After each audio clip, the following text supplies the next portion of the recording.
look over there. We finally found the opening to the Upside Down. Who would have figured it was in the high school? Listen, I'm not a detective, but it has been just high schoolers who have been murdered. And that giant living red hole of tentacles in the science lab is a big clue. Oh, I thought that was the Anime Club's interactive art project. Even that grandfather clock stuck in the wall over there looks out of place. The what? Nothing. Either way, the plan is we go in, and if Vecna catches us, we play our favourite song. Right. Thunderstruck by AC/DC for me. Never Tear Us Apart, In Excess, that's mine. Oh, I'm a Believer. That's mine. Great song, John. I didn't realize you liked the Monkees that much. The Monkees? No, I'm talking about I'm a Believer from Smash Mouth. You know, from the Academy Award-winning cult film Shrek. Really? Maybe we just do the world a favor and sacrifice John to Vecna. RJ, no! Shit! We need to find RJ. He's gotta be in the Upside Down. Fine. Well, good news is we can listen to All-Star on the way in. I have it all memorized. Somebody once told me the world was gonna know me. Wrong one. What was that? I said this should be fun.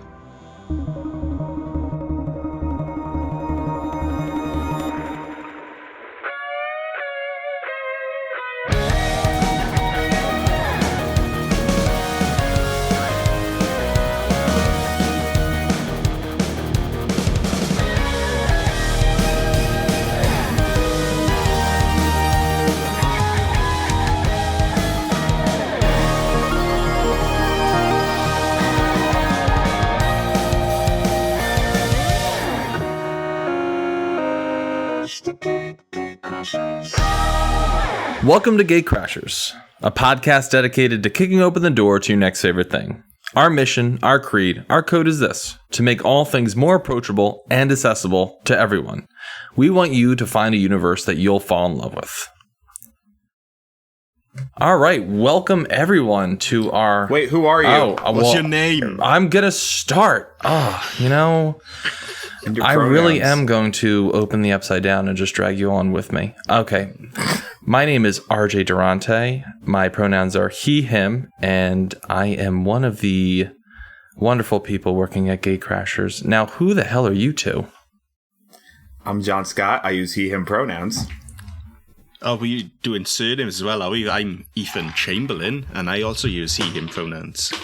This is. Oh, are we doing? I didn't realize we did. Okay, I guess so. Yeah, why not? Well, it's formal. This is formal night. Yeah? So, yeah. I feel like we don't know each other enough. The half hour of prep would not back that up. And finding out that Zoom doesn't take 2 podcasts at once. What? Who said that? All right. So, what are we talking about tonight? What is this episode about? Does anyone have any idea? I think it's got something to do with the 80s. Definitely the 80s. I think it's It Chapter 1. Wait, nope, that's not. No, I know. Well, Stephen King related, definitely. Maybe Dungeons and Dragons. Is it Dungeons and Dragons? Is that what we're talking tonight? I don't think we're on that. I think that's a whole episode we got to do at some point. But that's down the road. Oh man, what is it? The biggest show in the world right now, Stranger Things. Oh right, Stranger Things. Shit, Stranger Things. Right.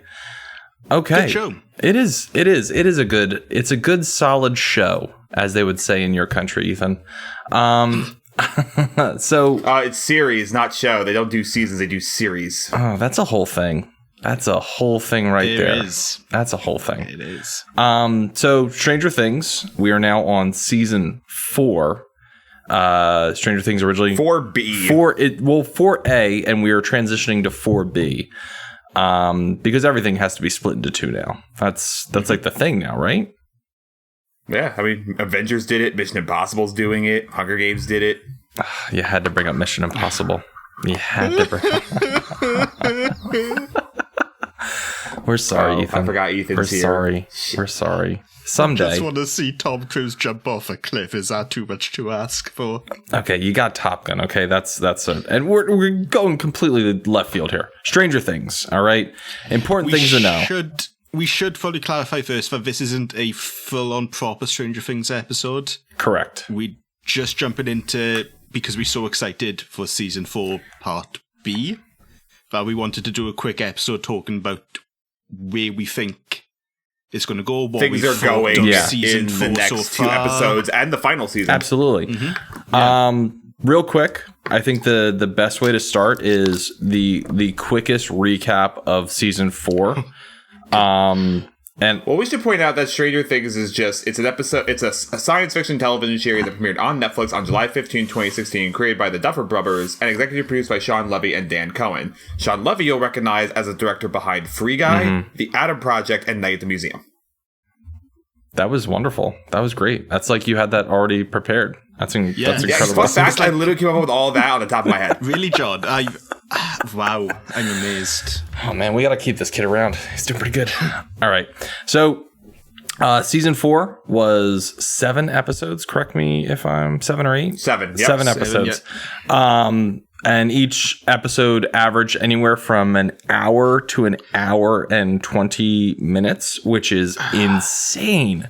Absolutely insane. Netflix really said, hey, we know you've been waiting for 3 years, so fuck you. Here's like movie-long episodes. But that's the thing. Like, how did you... I mean... Okay, who binged? Who, like, saved each episode? Well, I was gone the weekend it came out. I was away for the holiday weekend. It came out on Memorial Day. Yeah. I think we all... I think we all kind of just prioritized Memorial Day, and we're like, we'll get to Stranger Things when we get to Stranger Things. Well, yeah, I got to see you in the flesh realm, RJ. It was wild. You got to see me in the... Okay, if that's the upside down, would we be the right side up? Okay, so I have a theory about that. I have a prediction regarding that. I know it's a dumb bit, but I have a theory about that. You have a theory about the right side up. No, I think there is a right side up. I would not put it past. I genuinely think there is a right side up, and like the upside down is hell, and right side up is an allegory for heaven. Okay, we are gonna shelf that for a second, and we will lead into that. But I will say that as soon as I saw episode 1, I made sure that I had time to watch episode 2. Thank God I did. Because I felt absolutely like it didn't matter how tired I was. I was like, okay, I'm finishing this episode and then I'll go right into the second one. And I did. And then after that. Oh, I guess we should point out full spoilers, right? Oh, yeah. Yes. 100%.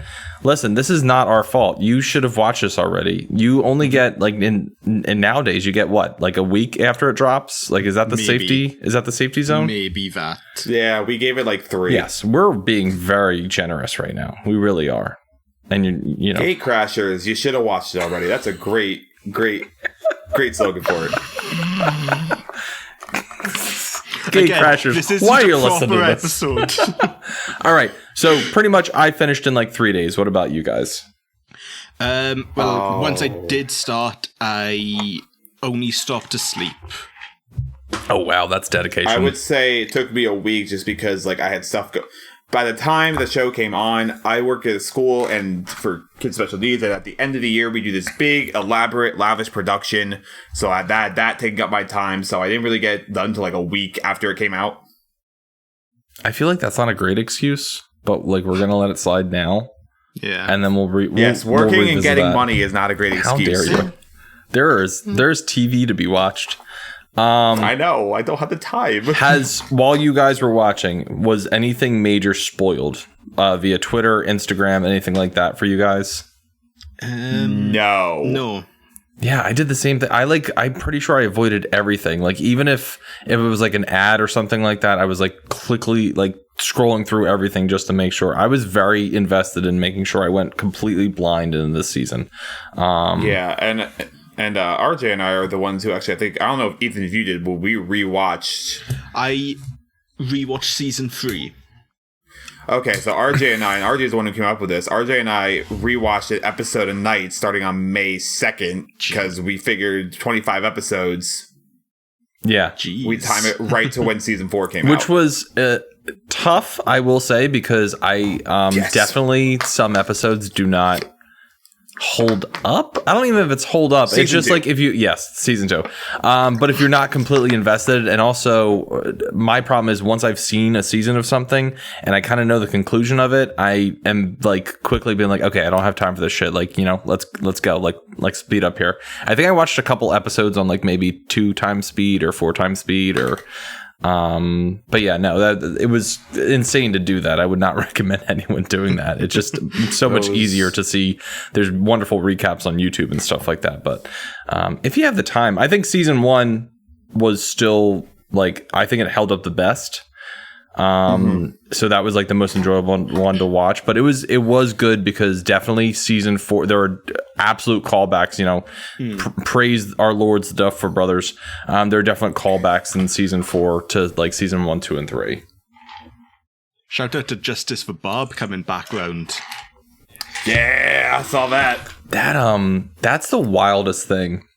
That is the absolute wildest thing. I think too, because as John said, it premiered in 2016. So we're 6 years later, and like there are still very heavily invested people in this show, which is great. And you'd think that, like, you know, after a 3-year wait, because season 3 was 2019, this is 2022. You'd think after a 3-year wait that hype would have died down.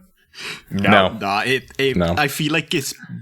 I don't know if it's just because I actually use TikTok now, but I feel like it's bigger than it has been, which Well, it is because Kate Bush is fucking incredible. Well, number one in the UK, ladies and gentlemen. I think it's on its way to the US too. God, that makes sense. Well, I think too. I mean, the one blessing also for Stranger Things is every season they bring in side characters, and you can't even really call them side characters because they become like fan favorites, and everyone just gets so invested. Like our long-haired buddy right now. There's a lot of like if he died. Hang on, wait, I gotta do this right. Eddie. Jesus. Hey Eddie. It that's the is that the Venom voice there, John? Is that what that? Yeah, it's the Venom voice. That was pretty good. I'm not gonna lie. Do you want to hear my Eddie Brock impression? Please do. Is it just this? Is it just I'm Eddie Brock. Oi, bro. I'm Eddie Brock. Oh, that's what I was gonna do. Oh, I'm Eddie Brock, mate. If you're not familiar with bullying, that's something we'll discuss later. Again, hands off to the. This went off the rails so goddamn fast. It was warrant, and I think the problem too is like I'm a substitute. This really should have been Ashley in this spot right here because you need a balance. And there is no balance in this recording. The scales are on one side and they're skill sliding. RJ, you say that, but I've done quite a few podcasts with Ashley now, and that's not a correct statement. So she is like a shot glass of chaos, and I'm like the bottle. So you're Das Boot of chaos if you've seen Beer Fest. Oh my God. You're the Das Boot of chaos. Yeah, okay, I'll take that. So yeah, Stranger Things. I will say that the side characters definitely have really knocked it out of the park every season, and it really adds like a new flavor to the show. I think the other thing is, and again, mind you, this is not a formal episode. We would love to do a more proper bells and whistles episode when the final season drops, if we can. Mm-hmm. I just want to point that out to everyone that there will be a proper episode, hopefully when the final season comes. But season... Yeah, this is just the tip. This is just the tip of the iceberg. But I do want to say, this is the only time I'll ever say this. The pandemic actually helped something. Because the pandemic... No, there's a reason. Because of the pandemic... And granted, I'm not trying to downplay the size of the pandemic. The pandemic was terrible. A lot of people lost their lives. It's still going on right now. Everyone stay safe. But they said for the writing of the season, because of the pandemic, they had more time to fine-tune everything. It really does show, to be fair. Yeah. And it shows. Yeah, just to recap, Ethan and John just endorsed the pandemic and the evils that happened because of it. But there was a silver lining here. We got a really good season of Stranger Things. I hate you. That's not what I'm doing. God damn it. But I agree with you.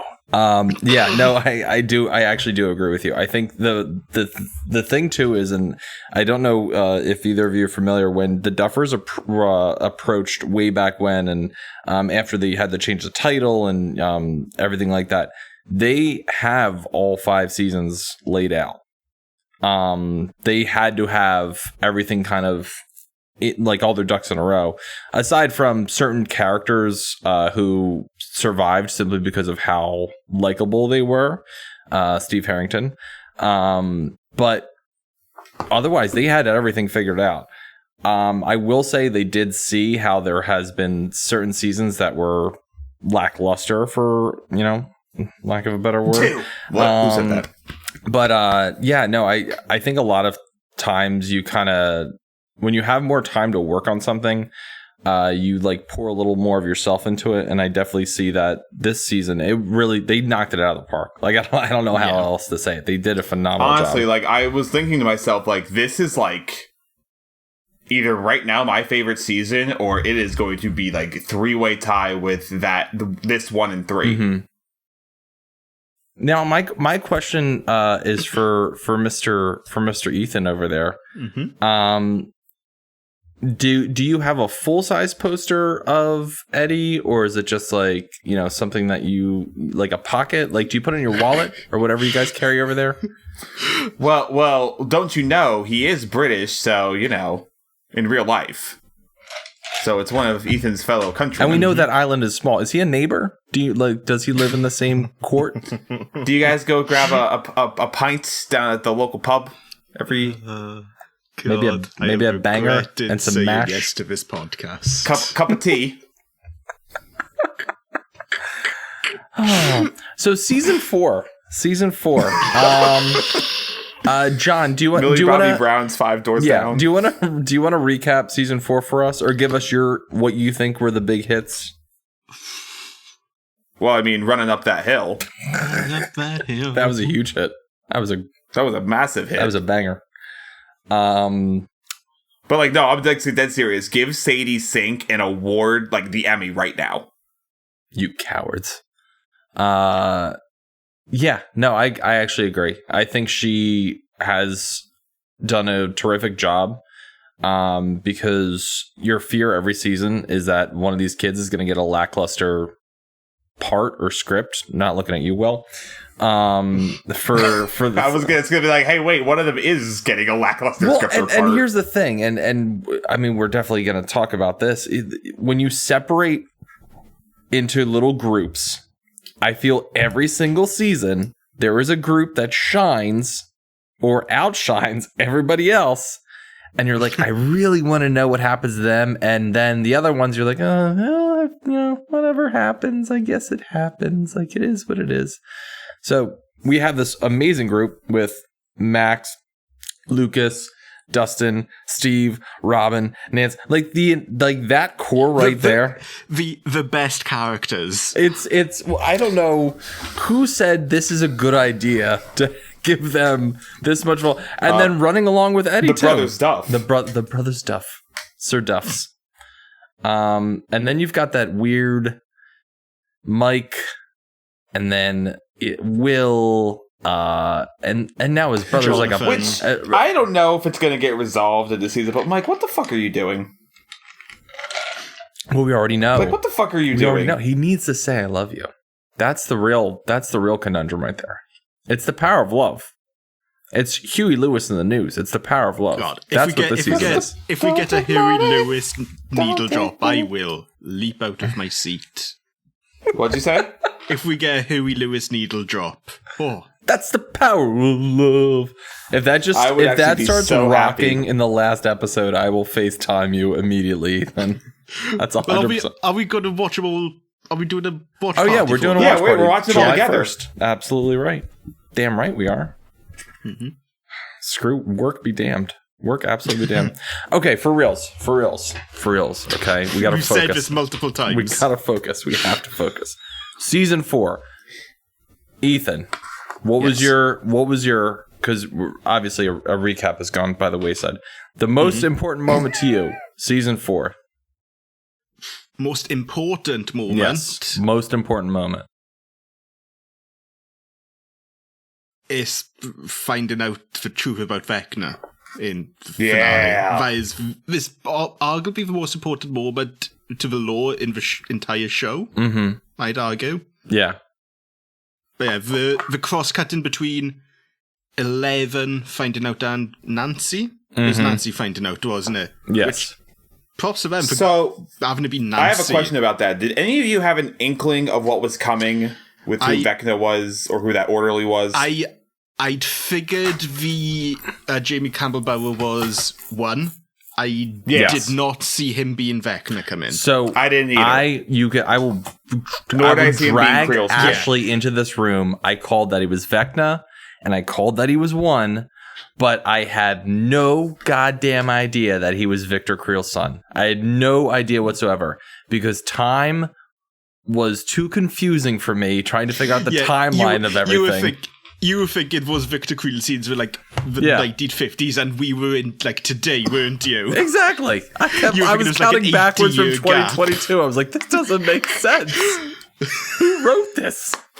But yeah, no, I agree with you. I think that was probably the biggest. The other crazy, and I'm gonna kind of take another point. I think one of the other big moments was the entire town deciding that they were going to go on a person hunting party. You mean one dumbass inciting the entire town because he doesn't know what's happening. So that's an allegory for religion, ladies and gentlemen. That's a Stephen King thing if I've ever goddamn seen it. Oh my God. Well, I mean, we can go back, and the idea that Stranger Things is basically Needful Things, but we're not gonna deep dive into we're not SK there yet. tonight. We're not there. We're not gonna. That's we don't have the time, and I don't have the drinks.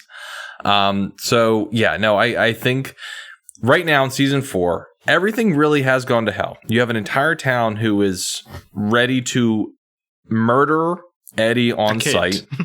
And the kids. You're right. And the kids. The parents are now involved, which they have played a backseat part for the past 3 seasons. These children have saved the world 3 times, and these parents have been nowhere to be found. The only one who's like kind of tried to do something is Mike's mom. Yes.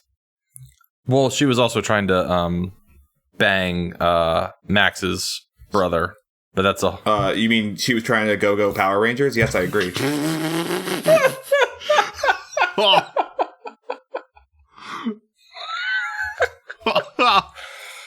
Oh my God. I was gonna do a "it's morbid time" joke, but I don't think that's, we're not. No, let that die. Nope. Please let that die. John, you wrote a praising review of it. For those who don't know, John Scott is probably the only person to have seen Morbius twice. So did they send you that medal for watching it straight through again? They did, and I've got news for you guys. It's called a bit.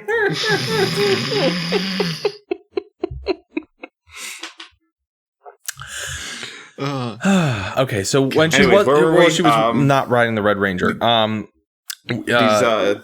So these parents are finally like, oh hey, we want to do something. They're finally waking up, essentially. I mean, shit has gone down, and I will say it was a rousing speech from Mr. I don't know. He reminded me of somebody. Jock. Yeah, Dickhead Jock, we'll call him. He was able to convince the town that there is real evil there, and unfortunately, this actually did happen in the 80s. Jason Carver is the character's full name. That sounds like a dickhead. Yeah. He even has a dick named Jason. Oh man, we're so fucked if there's like a Jason Carver who's a big fan of GateCrashers, and we absolutely just like shat all over him. Well, we like you, Jason Carver. You're fine, you Jason. GateCrashers. We're talking about that other Jason. You know what's a crazy like storyline, and I am gonna do a sidetrack here. I don't know why they're making Jonathan like a pothead. Like I don't like. It was just like, and I like... Yeah, what the fuck was that? Like, oh, he's in California, so weed. I mean, I don't mind Argyle. It's like it's a fun addition to the crew. Oh, I like Argyle. Argyle's funny because he's like, out of all the people who you would expect to like freak out about this kind of stuff, it would be like yes. Oh my god, him trying to drive away during the shootout scene was one of the funniest things. First off, the shootout. That was incredible. That was absolutely incredible. And that was episode 4, right? Yeah. And they did it episode 4 is the best episode the show's ever done. Oh, 100%. And the that was a single shot. It was a straight roll through. Oh my god, that was so good. That's insane. I did you ever see the behind the scenes? Yeah. The behind the scenes on Netflix's website. Oh, now I know what I'm doing tonight. Watching that again. I think it was intense too because it's completely out of nowhere. Yeah. You have no reason to think of this show in that sense. With that type of action, and hats off to them because that was beautiful. That was a beautifully shot out episode. And that poor man gets buried in the desert. He has a pizza box grave. Oh, it's what he would have wanted. Yeah. Oh, I'm sure he did. You think he was a pizza fan? I mean, what do you think he was? You think he was a Domino's? You think he was a Pizza Hut guy? Now, what if it was like, they were like, if he's a Papa John's guy, I can't help him. Do you think when it was the 80s? Do you think he just tried to like out Pizza the Hut? Do you think that's what happened? You know what? The Noid fucking got him. I'd see that. I can see that. All right, so we have this amazing shootout scene. We have Elle. Another amazing bit. She knocked a bitch out in the face with a skate. A roller skate. All right, listen. Now, I just want to say, I don't condone violence of any kind, of any sort. But goddamn, was that satisfying. Oh my god, I stood up and clapped. I was in my own house. I stood up and clapped. I think the last time I ever felt such satisfaction as to when a character fucking like got it like that was when King Joffrey fucking ate it in Game of Thrones. I'm right there with you. I completely agree. Yeah. It filled me with emotion and I was just so happy. And and then the cops show up and they ruin everything and they gotta arrest people, which is absurd. First off, she was a minor, okay? They did not identify the true guard. I'm not going to get into that. Fucking 80s cops, douchebags. Anyway, we do need to touch on a certain friend of ours is stuck in Mother Russia. And he had a very shitty season. He really did. This poor man. He had a bad season, but you know what? It's okay because he had the world's greatest martial artist here to save him. Fucking Murray. I love Murray so goddamn fucking much. Murray. I think. But let's go back to Hopper before we get back to Murray. Because please. Yes, Hopper. Hopper goes fucking through it this season. So he first off, actually does escape from their version of what is the name of the Russian prison? The Gulag. So the made up version of the Gulag. He escapes there, which kudos to him. He is like safe. You have this like sigh of relief. He's stuck in the church, and then he gets sold down the river by the douchebag pilot. But fucking Yuri. It's all for naught, as he does have some friends beating him up. But I feel awful. He gets tortured for most of the season. Who was the guard's name again? Enzo. So he has a great speech. They have great moments together where they're talking about like everything. He's a really good addition to the cast. Like the Russian storyline, I was on for a fair bit, but the character work in those scenes was really damn good. Yeah, like I like the fact that they're talking about their kids and everything. And I'll make a prediction right now, though. I think Enzo's gonna die, and he's gonna tell Hopper, tell my boy who his father was. Oh, okay. You're giving me goosebumps over here, but I agree. But you're giving me goosebumps. I will say, I actually, even more so than that speech, them sitting down with the other prisoners at dinner and Hopper not eating anything, and then his just like blatant shitting on all of them, being like, you're all stupid. The thing that's coming out of there is just going to murder us all. So eat up, because my favorite thing, and this is something that I enjoy in any kind of media, and this is mainly in sequels, is when the like new character is like so bold and cocky about this new thing, and like the character who's been through this shit before is like, let me tell you what you're really up against. Yes. It's a used like, trope, the whole part where it's a great trope. It is. I love it to pieces. Yeah, it really is. I love the part where he's like, let me guess, like 9 feet, white skin, got little petals for a face, and just opens up. It looks teeth. like a sunflower, but then it opens up and it's got just nasty little teeth. That's all it is. Just the nasty sunflower teeth. Before we start diving into our season 2 guesses and then possible ideas for season 5. Season 4 guesses, season then possible 4B, guesses. yeah, 4B, and then 5. He's saved by a man whose hands are like irons or like knives. Exactly. I do want to ask you both, what is your biggest critique of the show? Season 2, episode 7. Oh. And that's Elle's sister number. Yes. Number something. I appreciate the effort in trying to expand the world. Yeah. It was a good idea on paper, but good God, the execution is atrocious.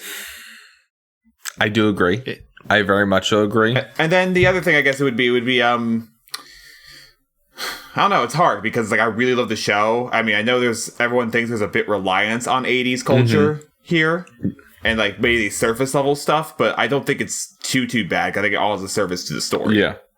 I think I was looking back, and the Russia storyline was kind of, I mean, they do like started off in the first season. You have Elle trying to actually listen in on what the Russians are doing, and that's kind of how the connection to the Upside Down first starts showing in that. But we learn later that that rift had already been open.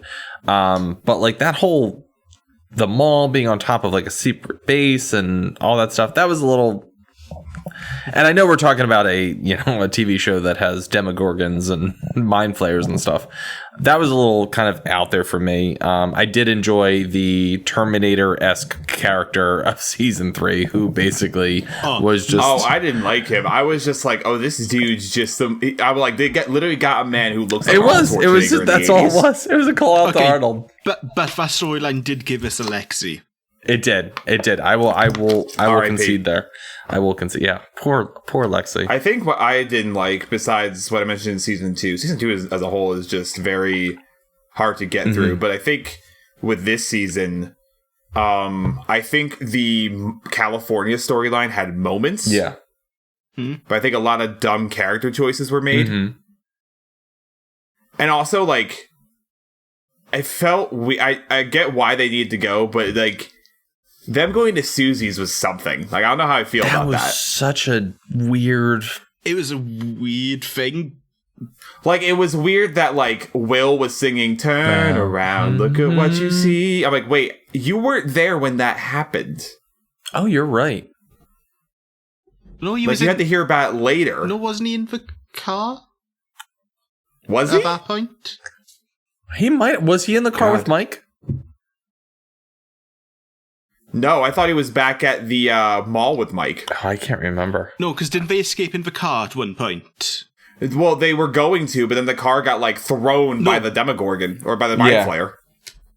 I can't remember now. No, it was the 3 left of them all were Elle, Mike, and Max. The rest of them got out in Steve's car. Yes. I think Ethan's right. Oh, that's right. I think Ethan's and right. that's when turnaround happens. Oh, that was a great moment. Turn around. Yeah. So yeah, he did. Great moment there, but I feel like they just brought it back to the sake of remember this? Remember this thing you really loved? Well, I think it's important that, Dustin has that special little lady in his life. And I think... No, I mean, that I'm talking about, that's fine. I'm talking about when Will sings it. Oh, yeah, that was a little... Well, Will... Okay, let's be honest. They don't know what they're to do with Will. Either there's some, master plan in the final 2 episodes of this season, and we're all going to be like, oh, I was such an idiot, blah, blah, blah. I don't think that's happening, but I think, unfortunately, he's been the focus for the first 2 seasons, and then the 3rd season was kind of his first normal season, if that makes sense. Well, season 3 was just I was attacked by a tentacle smoke monster. So I want to not deal with girls, and I want to play D&D. Oh, I was attacked by a tentacle smoke monster. I think there's an anime called that. Oh my god. I'm sorry. Okay, I'm sorry. But I agree. I think, season 2 was in parts a rehash of season 1. Will is trapped in the Upside Down, and now he's corrupted by the Upside Down. The poor kid cannot catch a break. And god damn it, Joyce, take him to a kid's cuts or a hair cuttery, because that's my other problem. Joyce needs to stop cutting this kid's hair. She's got one bowl in the house, and it just has Will etched into it. And she just slaps it on that poor kid's head, and she just trims right around. I will say, I wish there was more. I wish we had gotten, during the beginning of the school year and, interactions between Elle and Joyce. You don't really see, their relationship. You don't really see Will and Elle's day-to-day relationship. You just get, this little snippet at the beginning, and then you're supposed to believe, oh, yeah, they're, this little, mixed happy family, and, they're just trying to make things work now that Hopper's, dead, or is he? Whole ordeal.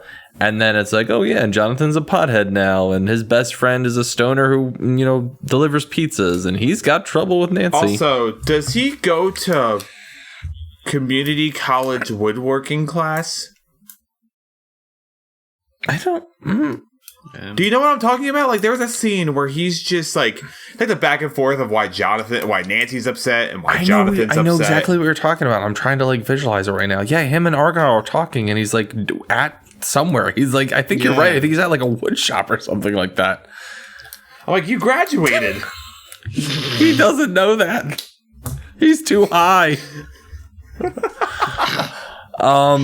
Yeah, no, I think the Byers boys in general right now are just 2 ships just going somewhere. They're just lost at sea, and well, no, Will's kind of sitting there in the middle of the sea, not sure where to go. Jonathan's literally driving the boat in a circle. Yeah. Okay, I agree with that. And I think if he's not careful, Papa/Mama Steve is going to swoop right in there, because god damn, that man, he is just... The man in his hairy chest? Yes. He could head have of hair and a hairy chest. He could have chemistry with a tree. I think he did. I've never seen, and all credit to Joe Keery, because he was supposed to be killed off in the first season. And he crushed it so much they're we like you. That's a credit to you as a person, where the guys who wrote the show have nothing past season 1 for you. They're we like you too much. We can't kill you. Can't kill this kid. And then he got so famous that, he went to Sean Levy and was hey, can I be in your video game movie with Ryan Reynolds? And he was yes. Good for Joe Keery. I hope he succeeds in the world. And he's super charming in that. He has great chemistry with Jodie Comer. Yeah, he did. He absolutely did. I also think last season, that was his relationship with Robin. That was beautiful. Maya mother effing Hawk. Well, I mean, when your dad's Ethan and your mom is Uma. And your mom's Uma. Ethan Hawke, just... Ethan Hawke is having a year. He's having 2 years at least. He's been having a good time. Good life, to be honest. Yeah, well, I guess so. I mean, this year would have been not the 9 years since Before Midnight, but John, don't remind me. God, I'm sad. Don't worry, I'm not bitter. Anyway, Stranger Things. I will say the best thing that they could have done this season is put Nancy and Robin together. Yes, I agree. Yeah. That made for some fantastic moments. I feel like they've tweaked Robin's character a little bit.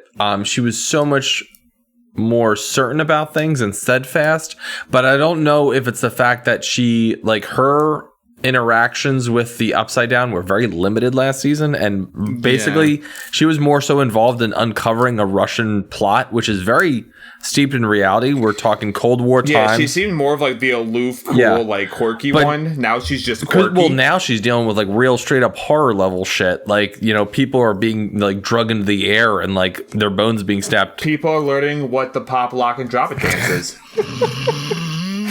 Pop, drop. Where's your eye socket? Drop it.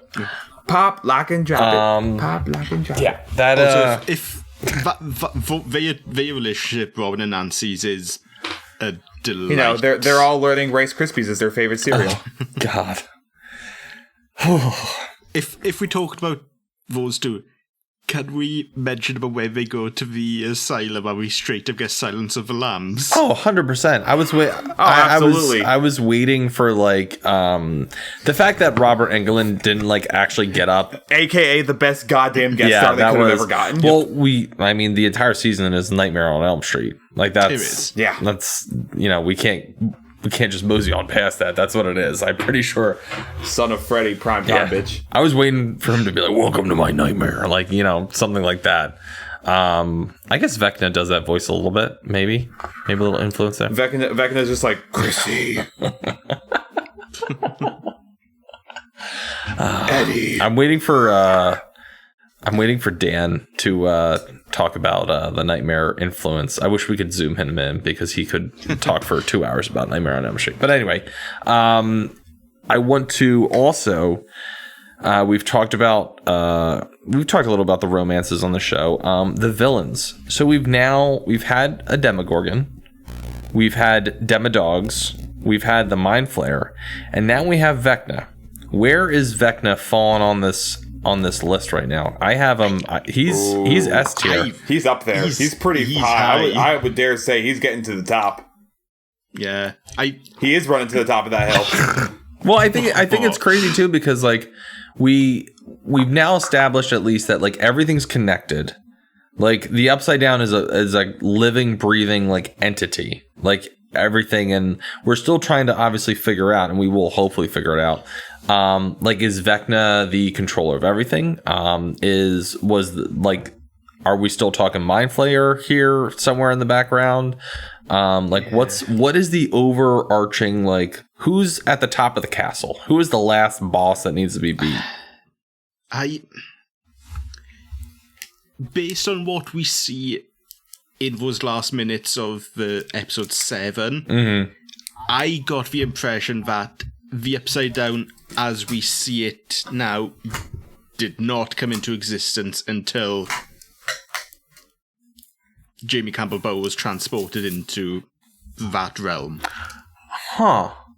So you think that him getting like literally obliterated into another dimension, like his hate and malice, you like think created the red lightning zapping him, Anakin Skywalker style, made him the king of the Upside Down? Yeah, I think it's a place built on hate and anger.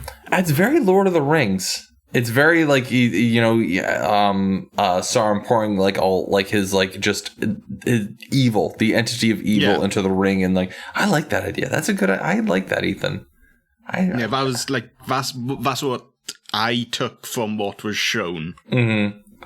Especially seen as because it's Nancy. Is it Nancy who notices her diary is only goes up to the day of Will's disappearance, right? Will's disappearance. Yeah. Which is the same day that Jamie Campbell Bower got transported into the Upside Down. I could see that. I like that. I like that idea. I'm still when they go over to the Upside Down the multiple times, like just seeing the vines and stuff like that move, it just seems like there either is a central figure, which could be Vecna, and like everything's extension by him, because we do see him attached to like the vines, and like everything, you know, kind of might run back to him.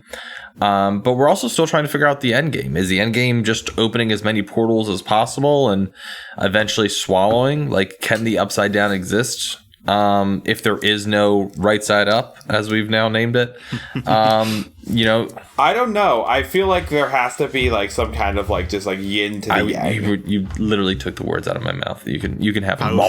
You can have them. They're all yours. Those are my words. I don't like that noise. That sounded like something. Stranger Things. All right. That was a great context. I love that. That was great. He's not a villain. He was teed up to be a villain, but he's not a villain. But I do want to talk about Paul Reiser. Please do. First off, the legend himself? Paul Reiser did this to clear his bad name from Aliens.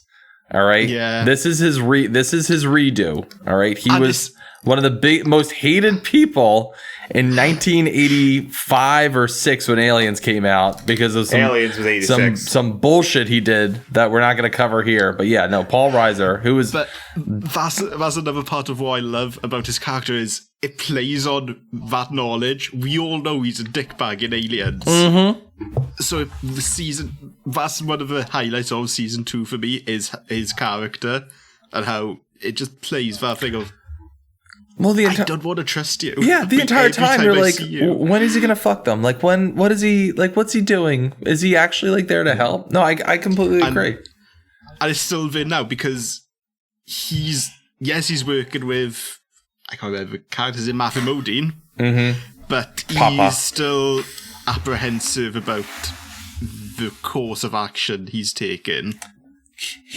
So for some reason, and this is me being a dum-dum, I got Paul Reiser confused with the one on Starsky and Hutch, Paul Glazer, I think.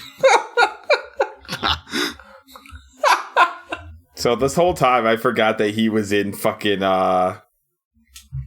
Aliens. I was like, oh, it's nice that they got one half of Starsky and Hutch. My god, John. Aliens, mad about you. Call Michael Glazer. That's how I confused him with. God. Oh, John. And I'm like, oh wow, it's nice they got Starsky in this Stranger Things. Oh, what a grab. They got him. They got who? They got Starsky. Wow, they got Starsky. Oh, man. Oh, God. But yeah, no, I completely agree. Some of the 80s guys look no further than also in season 2, Sean Astin, who... Bob Newby, superhero baby. That poor Sean Astin. Wait, Winona fucking Ryder. Well, that's an understatement of the year. We did see some eagle-eyed viewers did point out some... I think one of the houses, the same house as the Edward Scissorhands house, and there's like stuff in the house, like wall ornaments that are the same that are in the Scissorhands house. And there's a Beetlejuice sticker or something. There's Carrie Elwes as I'm the mayor. Yes. And then the Busey son in the last season. Nancy Drew. Just remember every day. Just remember that Gary Busey has a kid like that. I want you to go to bed tonight. Well, and also just remember check underneath that kid your has bed. to wake up every day knowing his dad is Gary Busey. Gary Busey. I just read Charles Band's book about like the behind the scenes of like the making of his movies. There's a whole chapter on Gary Busey and the Ginger Dead Man. Well, you got to remember, poor Gary Busey got in, like, he was normal, and then he got in a awful, like, motorcycle accident, and then he became Gary Busey. Like, so. How do that, Gary Busey? There's a lot of Gary Busey apologists on the Stranger Things podcast. Okay, so season 4, part B. I need to know first from John. What are you thinking? What's happening? I'm thinking we're going to get probably some more about the Upside Down. I'm wondering if 11 is waiting for her to get stronger. Mm-hmm. So at the first instance of Papa betraying her of some kind, just boom, take him out. Okay. Or Brenner makes a sacrifice play, which I don't see happening because it's Brenner. He doesn't give a shit about those kids.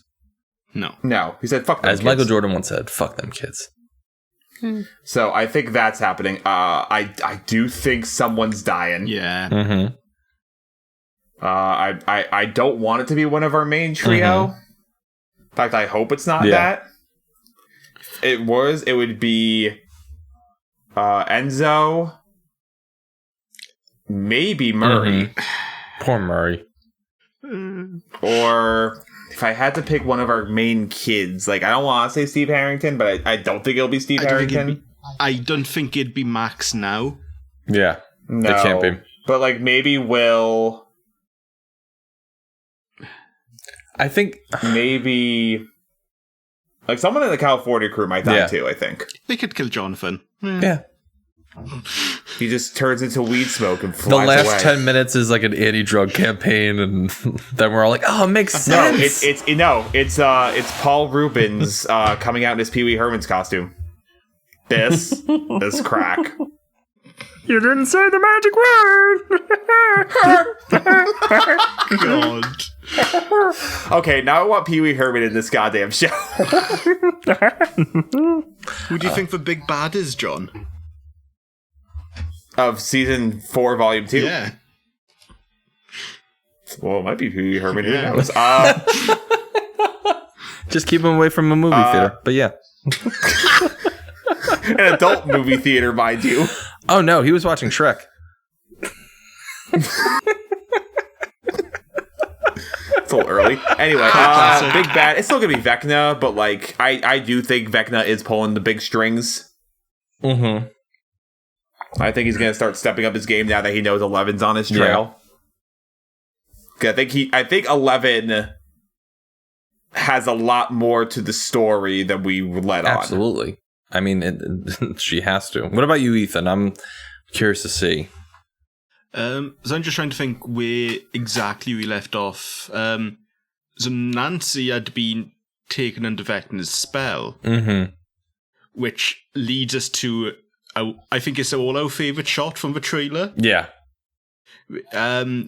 Eddie played the guitar on top of a caravan in the Upside Down.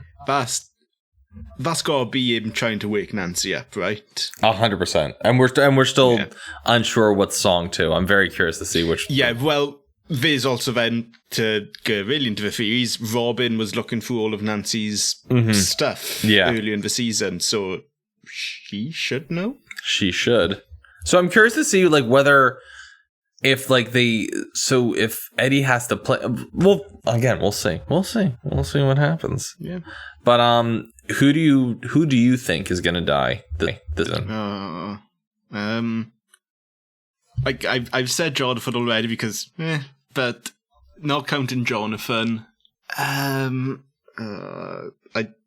you think that Jason guy's gonna fucking bite it? I hope so. He's got to. Yeah. He'll be like something like the whole town are about to attack Eddie, and then Vecna himself shows up or something. Well, here's the other thing, okay? And it could be turned around. The only way that I see, like, so Eddie's like screwed for two reasons. Yeah. One, because he is actually being sought for the murders. So even if he does survive whatever happens at the end and he comes back, like, they're still gonna like arrest him. I wonder if the jock douchebag, because he's been at the scene of the crime or has known the victim for Chrissy, and he was the one in the water with Eddie when his buddy died, like if they could also kind of pin it on him. But I don't. You never know. You never know with that stuff. But I will say, I think maybe not 4B. This is maybe looking on a bit to season 5. We'll get to a point where the town in general knows what's been going on. Oh, they have to. They'd be, idiots. But I would say big stuff. I think one of the main unfortunately, I think Eddie is a goner. which is unfortunate, but I just think of them writing this and like the natural way for everything to be overlooked again is if he is like, I mean, unfortunately it's going to ruin D&D for the town. Like everyone's going to be like, oh, this like Satanist was finally murdered. I think one of the buyer's boys dies. Because I just see Will continually holding that painting, and I feel like it could just be like, handed off. And I'm not going to discuss the painting. I just, we're going to leave that be. That's easy. RJ, I don't want to know what you think the painting is going to be, because I feel like with your mind, low hanging stuff. It is low hanging. Yes, it is. It is it's low hanging. Very low hanging. Jesus God. But yeah, no, I think possibly Murray over in Russia. They're not going to kill Hopper, because why would you fake kill them and then have them actually like? The thing is, I think why would you like fake kill him then bring him back only to kill him? I will all over say again? that my two big moments that I see happening. One is going to be that Elle is going to either lose this season to Vecna, or it's going to be like a last minute save by her either being told she is loved by Mike, or she sees Hopper, and that is like the thing that kickstarts. Do you think 11's going to turn? That's my other thing. That I think part 2 of it is either Vecna infects her and like makes her doubt everything, or we find out that, and this is the Vader compromise in me. I think that number 1 is her daddy. Does that? Wouldn't he have been? He would have been 20. He would have been 24. That would be some borderline Empire Strikes Back. Exactly, nonsense. they're huge Star Wars nerds. Yeah, he would have been 24 at the time. But Star Wars has barely been mentioned in this show. 24 at the time. Okay, and her mother at the time was under the MK Ultra program, which is how she got involved. Brenner would have already known that 1 was the most, important thing. So what about the spawn of 1? I think it's also the reason why she's 11. She's the second one. And I also think that it's the reason why he saved her. Like he obviously kept her close the entire time. So I'm just saying that would be like the real mind fuck. Yeah. Like everyone would be like, you've got to be like it was, and then the Duffers will probably show some like ingenious things, like little plot points along the way where we're just like, oh my God, it was in front of us the entire time and we didn't know. I think that would be like the big thing. The only other thing that I could see happening, and I hate to see this, is Steve Harrington dying. That's done. Is exactly. I don't want it to happen. I don't want to talk it into happening, but I could just see that as, because first off, it would have people talking about the show for a decent amount of time and trying to, and they will hang out hope and be like, is Steve actually dead? And I think the thing is that I remember reading somewhere that they won't, because they're so in love with the character, and even Sean Levy has said, like, if Steve Harrington dies, I'm walking out. I don't care if it's the last season. And then we have a new executive producer for the next season.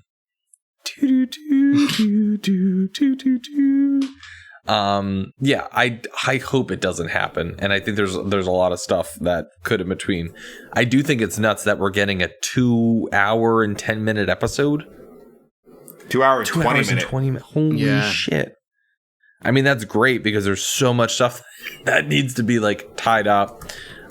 We have seen from the trailer, for those of us who have gone frame by frame, I'm sure we all have. We see Eddie on top of the roof. We see Eddie and Dustin in combat gear. We see Nancy, Steve, and Robin in combat gear. You forgot the most important combat gear. We see Hopper in a Hulkamania shirt. Yes, it is confirmed. Hopper's a Hulkamania. So I hope Hopper does a Hulk. Yeah, no, he's gonna come here, brother. Listen up, Jacob Garden. I'm gonna take you up. I'm gonna drop the leg. But yeah, no, I think Suburban Commando. That we could do an episode on Suburban Commando, but we're not going to. Jesus. We're not going to. Yeah, I think that the great thing about this season is that they were very smart in separating the last 2 episodes, because I think about every day since I finished that episode, when does part B come out again? Every day I think about it. Yeah. July 1st. And we all have to sit here and wait. 2 weeks today, isn't it? Of recording. Mm-hmm. Yeah, as of this recording, we are recording this on Friday, June 17th, so we are 2 weeks away. We need our fix. You hear that, Duffers? We need our fix. Yeah. It's a shame. Duffers are like, Daddy made you some content. Yes. The double D's. The double Daddy Duffers. The double D's. The double D's. Nope, that's what we're calling them from now on. All right, so part 2, we have somebody.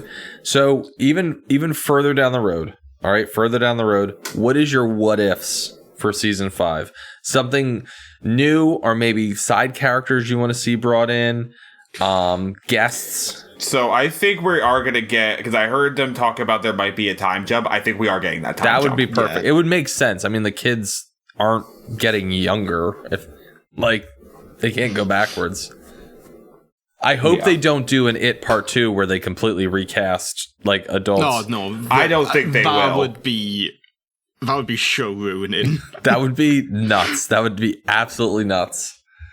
If only for them to recast Bill Hader as the adult Mike again for no reason. That was pretty perfect casting. That was. Because Bill Hader is great in that film. That really was.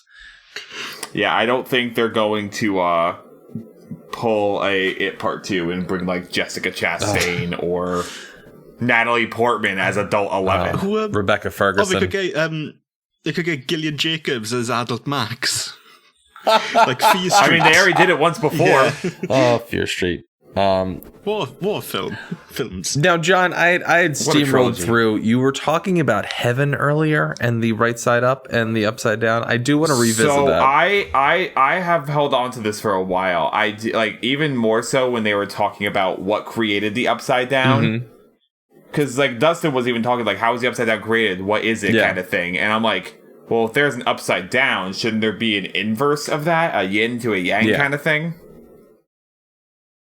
That's been my theory of this. Like, I think there's like a more pure version of the upside down that also exists. I could see that if, like, you know, If we're going off the multiple universe theory too, or multiple dimension theory. Every goddamn show and movie now needs to have some sort of alternate reality universe nonsense. But I digress. I will say my what if for season 5. If the ending is them back as kids just playing D&D and this entire thing was a campaign, I swear to God. I would not like that. I would actively take my controller. That would immediately make me cancel Netflix. Do you hear that, Netflix? You hear that? We will all cancel our Netflix. I will literally just like, go outside. I'll just walk until I get to a field. I will hate it at first, and then I will eventually find it funny as the greatest troll of all time for luring us into 5 seasons of it. I mean, I'll also play the Troll Low song while I'm yelling. No, I could see that. Do we see? Here's the question: what are the happy endings? Like, could Joyce and Hopper be a viable like couple? I think so, but they get the fuck away from Hawkins. Well, here's the thing. They move out to California. Their son's a pothead. The other one's got a bowl haircut and, you know, is painting some shit. Like, I don't... No. They go out to California. One's a pothead. The other one is the inspiration for the berries and cream guy. Berries and cream. Berries and cream. Berries and cream. All but alone was berries and cream. Oh, poor Will. Poor Will. Not so much season 5 related, but I always ask this. Do you think Mike and 11 will end up together, or do you think 11's going to do a sacrifice play? I feel like doing the sacrifice play would just be repeating season 1. Yeah. And Hopper's sacrifice, too. Yeah. You can only do the sacrifice play so many times before you get bored of it. If anything, I would rather fair. Elle, like... I mean, she's in a tough spot because, first off, like, as you can see, she's not doing great at school. Like, she definitely has, like, inconsistencies, which eventually she'll catch up on, you know, as we all know. But it's, like, a weird spot. Like, is her and Mike's relationship there because Mike was literally like the first kid that she saw, and like she is just kind of like stuck with him because she spent 10 or 11 years calling a man who's not her father Papa, and like was basically a psych experiment. Like, is that where that love is, or is it actual love? Does she actually like care about him?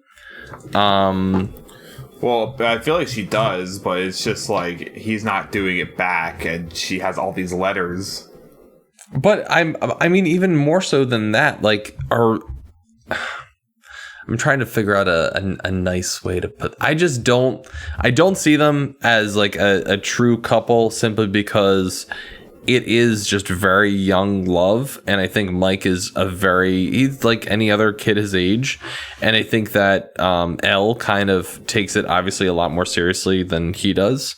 So I don't think that's like a great pairing, and I understand like they do have history together and stuff like that, but every season since then there's like been this like weird disconnect between them, like where friends don't lie, and then last season was just like the growing pains of becoming like an older teenager and stuff like that. So I mean, I would like to see some sort of happiness between the two of them, but who knows.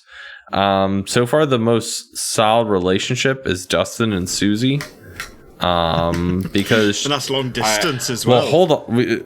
And religious. That is John hit the nail on the head. And religious. She went against God and changed his grade. Like, that's some next level shit. But then she got guilty and snitched to her dad. Yeah, that's true. That is true. You're right. But speaking of, so you mentioned how they're like friends don't lie sort of thing.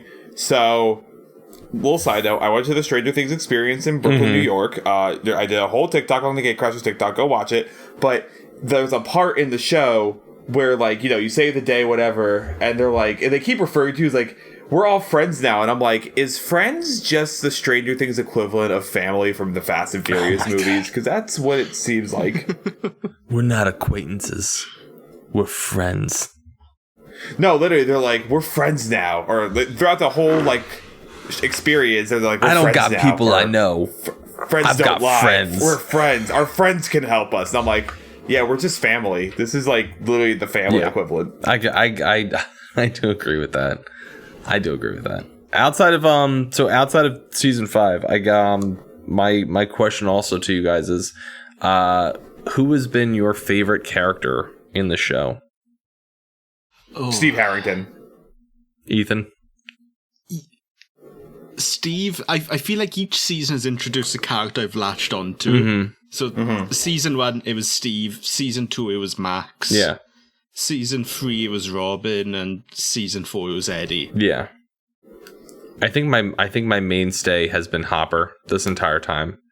He's always been consistently great because David Harbour's just I think it's good. just he was thrust into an unnecessary like father. First off, first season you find out that his wife left him and his daughter died, and then you now this season find out it's because of the stuff that he was using in Vietnam, which, oh my god, extra layer to that awful story. And finds, you know, basically cares for Elle the entire time, and he also has these like quotes. I have a mug from the first season. He said mornings are for coffee and contemplation, and I think about that probably once a day, because every time I'm having my coffee I'm like, yeah, mornings are for coffee and contemplation. I don't want to do anything else. I just want to sit and think with my coffee. But yeah, no, he's been consistently my favorite character. I think I will credit too, and we've kind of hammered this home, the cast of this show is just phenomenal. Like, they've even the added characters every season, they just really knock it out of the park, and I'm just like blown away too, because normally when you cast like young kids, it's very it really is, and they could have sucked. Like the first season could have been a complete like magical experience, disaster, or it could have been a disaster, and then the second season could have been an absolute disaster because the kids are like, you know, not really ready to be actors and stuff like that. But no, they've consistently been great. Like I'm very impressed. I think that's probably the biggest effect Spielberg has had on this show and the ambling side of things. Also than story themes is knowing how to get good performances out of kids. He tortures them. Yes. Yeah. He puts them in an ET bike basket, and then he just pushes the bike into traffic. And then he just plays the ET soundtrack on like a CD.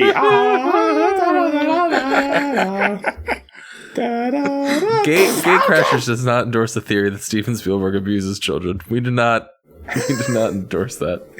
Oh boy. Steven Spielberg comes to the Stranger Things set and just goes like, "Let me show you how you really do it." All right, Duffers. No, I think we all know which guy Steven Spielberg worked with once abused kids or killed kids. John Landis. Oh, John Landis. And Landis. Now, to be fair, the whole, the accident on the Twilight Zone was only the second worst thing you did. The first was having Max Landis. Anyway, I have to say, because we jokingly call and I know Dan, Amanda, and Mir, we call each other the Chaos Crew because they kind of tend to get chaotic too. But man, this is the right energy in this podcast. I embrace it fully because this is Stranger Things energy. This is the energy you need to bring watching this show. This is upside down energy. Really is. I have just realized something we haven't mentioned while recording is the 450 long message thread we did discussing Stranger Things season 4. In our Slack we did a 400 plus comments, so we've been waiting on this one for a while. I will say too, it doesn't help that half of it was us just fanboy and fangirling over the characters themselves and just rehashing amazing moments that occurred during the season, and we're like, did you see that? And we're like, yeah, we saw that was so cool. I felt like a kid on the playground again. I'm like, oh, did you watch that last night, the Power Rangers episode? It was so cool. But yeah, oh man, John, I can't even think about Power Rangers.